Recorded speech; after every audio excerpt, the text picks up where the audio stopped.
Say that you love me. Subscribe and suggest us.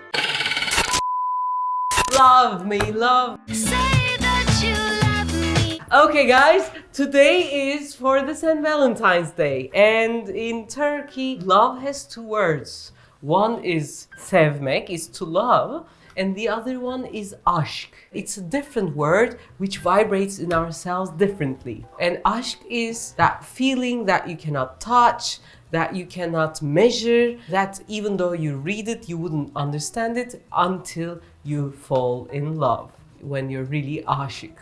It could be for another person, but it could be for the whole creation as well. Today I wanted to add a sentence from Shams Tabrizi, which is Rumi's best friend in a way.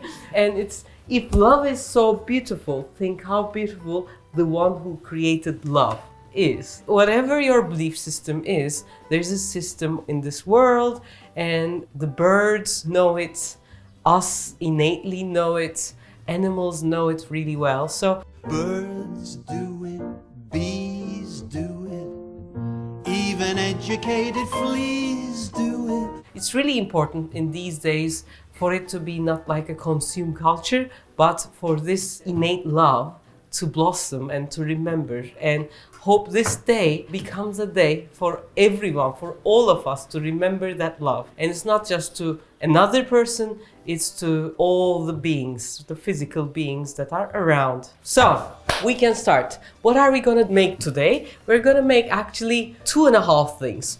First off, I want to start with the dessert, and dessert is a 5-minute preparation chocolate fondue Turkish way. Refika's twist to chocolate fondue with some few nice Turkish stuff, including Turkish delights, some jams, some pişmaniye, which is angel hair, etc.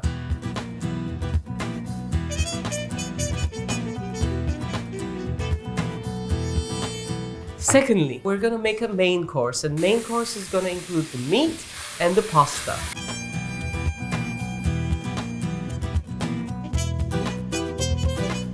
It's gonna be filet steak, very easy to prepare, and I'm going to show you Refika twist to making pasta under pressure. So it's gonna be cooked in around 5 minutes, and it's gonna be very beautiful. And because under pressure, dried pasta opens itself in such a different way. Once you make it, you'll understand how beautiful it gets. But even though you don't have a pressure cooker, you can make the recipe. It's all cool.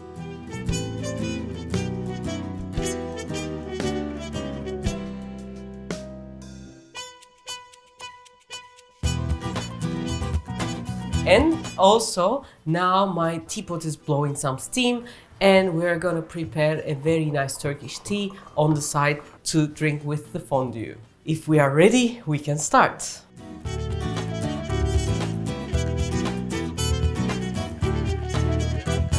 Now, fondue time. For that fondue, we have some bitter chocolate here. If you're not a dark chocolate fan, you can use any kind of chocolate you like. I'm going to just cut some slices. So, I'm going to add this to here. Here, I'm going to bain-marie it, which is water is going to boil. The steam is going to melt the chocolate. Why?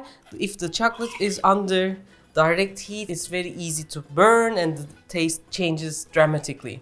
Now the chocolate is going to melt, and meanwhile I'm going to prepare the tray for the fondue. First of all, any kind of fruits that you have would do. Here I have, now it's the season for the fresh Turkish bananas. I divide the banana in half and have like big chunks like this so that it's easily dippable. Turkish bananas, because 100 years ago some very idealistic people decided that Turkey should grow everything in its own soil, so they found some way to be able to grow the banana, so ours are slightly smaller. I'm going to add some Turkish delight. I have here pistachio paste. I'm also going to add this pistachio paste here. Here I also have some tangerine here. I take the white pieces off. They're a little bitter, but you don't have to like clean it all. When we were small, the grandmas would also like take these pieces off and make it very beautiful. To the side, I'm also gonna add These angel hair, these are pişman. Actually, they make the sugar and then they fold it and fold it into things like this, and it becomes this gorgeous hair-like thing. The brown is with a bit of chocolate. The other one is just plain. So it's like cotton candy in a way. If you cannot find this, you can use cotton candy. I'm also gonna add some jam. But as a jam, this is turunç. Turunç is the mother of all the tangerines, oranges. Turunçgiller. Yeah, turunçgiller, because it's actually one tree, and to that tree you make a lemon aşı. This is the jam of the skin. How is it that's curly? You wipe some parts, you roll it, and you put a needle. It has a lot of process. One day maybe I make it. It's very wonderful. yeah, and tastes wonderful. So this is citrusy, incredible flavor. And to this part, I'm going to add blackberry from the freezer, but I'm going to add it last minute, so I'm not going to do it right now. But here, my chocolate has melted like this. You can use this directly like that. Maybe some people do not have this fondue thing, so what I want to do, I don't want the chocolate to harden very fast, so I'm going to add a bit of cream and mix it with the chocolate like this. At first it looks ruined, but then it starts to harden, homogeneous. In the middle of the tray, I put this fondue box. There's a candle at the bottom and cup on top. So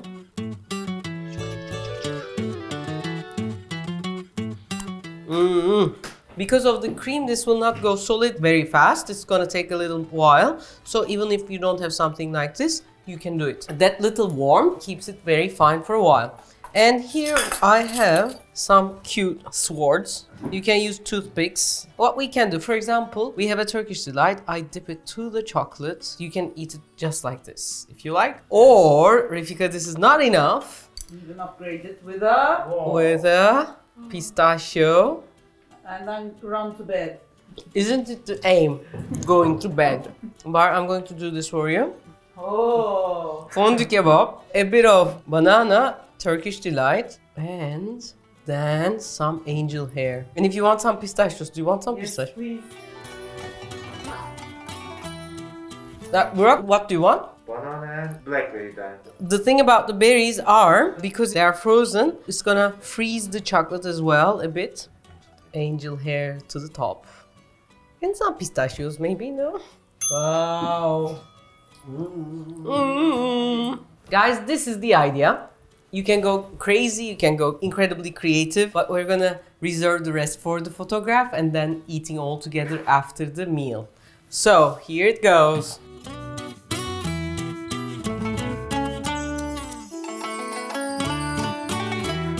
So together with the fondue, you can have some drinks, incredible ones, some champagne if you like, but you can also have a very nice Turkish tea.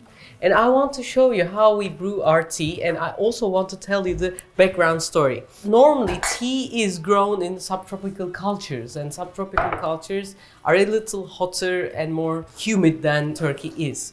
But some guy years and years ago called Zihni Derin decided that I should do this for my country. So he tries many stuff, and in Rize he finds a way to grow these nice leaves. But the quality of the leaves are rather different, and it takes longer for the tea leaves to get brewed. So we need something called demlik.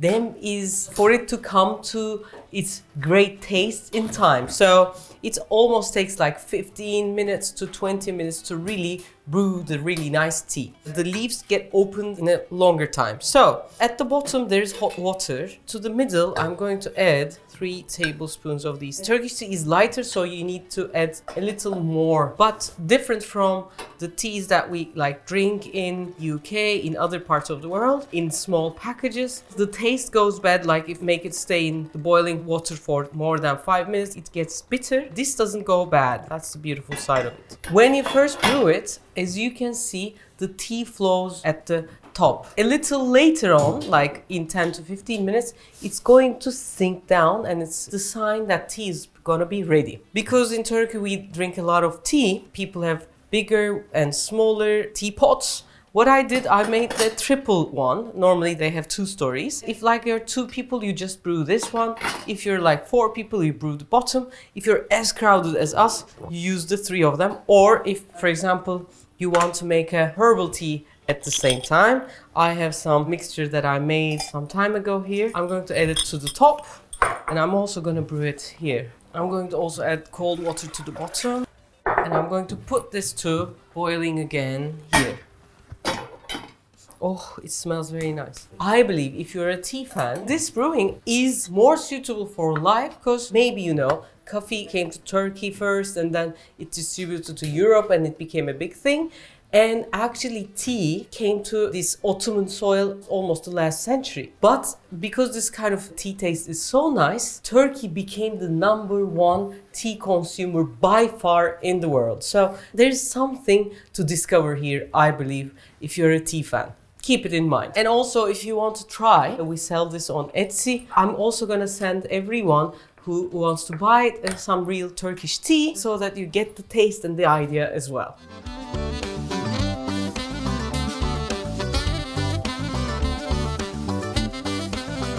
We have a very light fillet steak actually. You can make it even smaller, but because we bought it already like this, I'm going to make like round fillets. So I tilt my knife and then go down like this. I don't want to make it a very square one, but rather a rounder one. So we have 4 steaks. What we're gonna do for the surrounding, I want some rosemary. I take the greens here.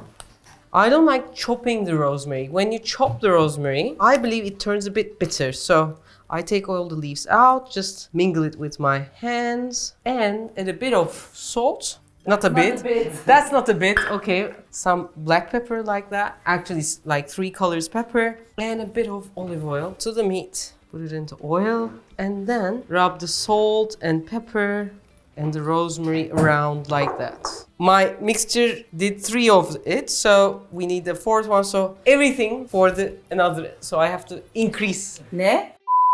Sorry guys, I'm sorry. Okay, I'm going to do everything again for just this one. Some of this pepper and salt is gonna burn a little bit, but not so much. I'm just gonna add the taste. The leftover taste is gonna be on the pan. So what's next? Now my pan is on the heat. I put a bit of olive oil, not so much. It's getting hot. I'm gonna add my steaks here. I'm going to put all these inside, and I'm just gonna sear all the 4 sides, top and the bottom as well, and that's all the cooking the steaks will need.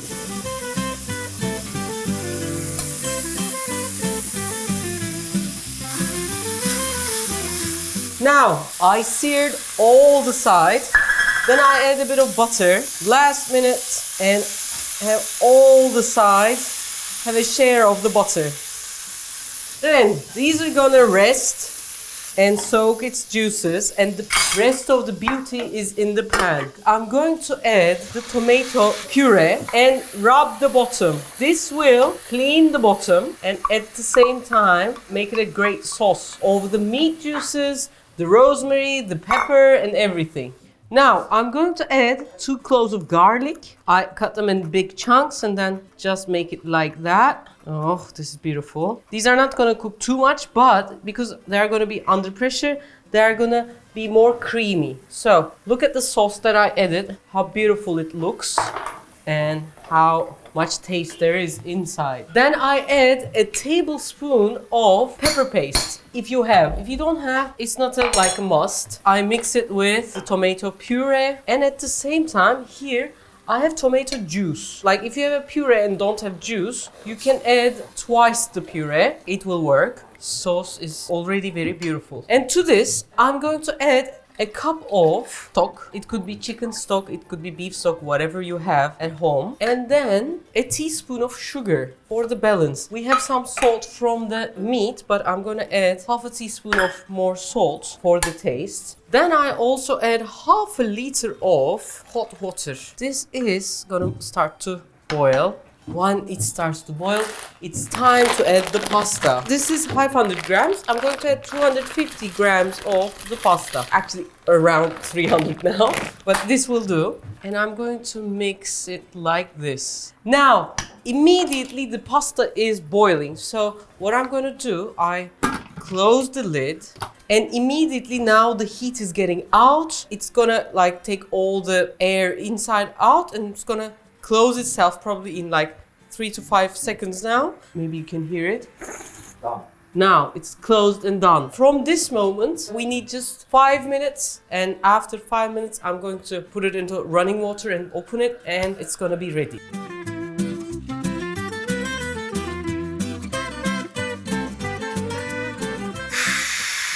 Instead of putting under the running water because the sink is full of dishes, I'm just like taking the pressure off here. Always stay away from the steam. This is gonna be a little watery at the first minute, but look at this. For 1 minute, I'm going to mix it in here. It's gonna soak the juices. Beautiful, huh? You don't even need the minute. So, I have here some Parmesan cheese. If you are doing this in Turkey, you can use İzmir tulumu, Bergamo tulum. I'm going to grate half of this to here, mix it. Why did I put the sugar? I wanted to take the edge of the tomato sauce. So now it makes it beautiful like this.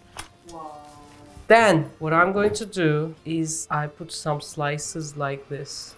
That chunks, the salt actually, which blows the taste up, is with the Parmesan. The calcified salt is more flavor than any kind of salt in the world. So I mix it as well, and I also put it on the top as well, like this.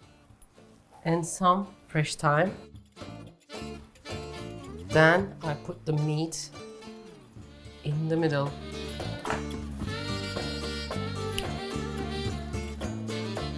So here we go, guys.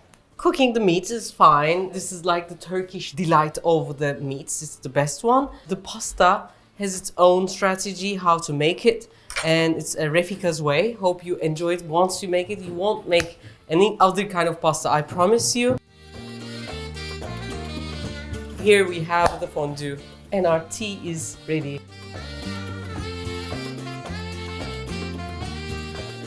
Can I have a taste?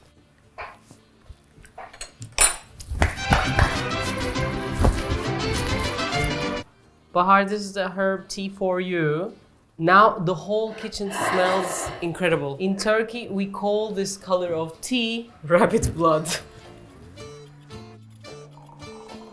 Everything is ready. As you can see, 10-15 minutes passed and still the chocolate is really great. But first, I think we need to eat this beautiful thing. So, whoop. Someone will eat that much of meat. The night is long.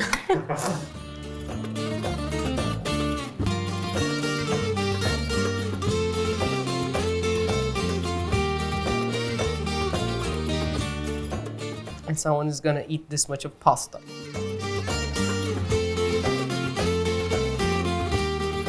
So inside is medium. It's really pink and nice. You can slice it and put it, or you can like put the chunks and the other person can do it. So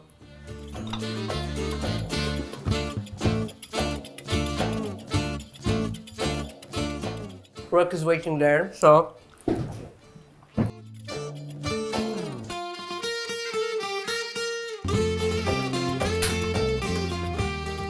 You can never do anything wrong with this plate. You know it's gonna be a good night.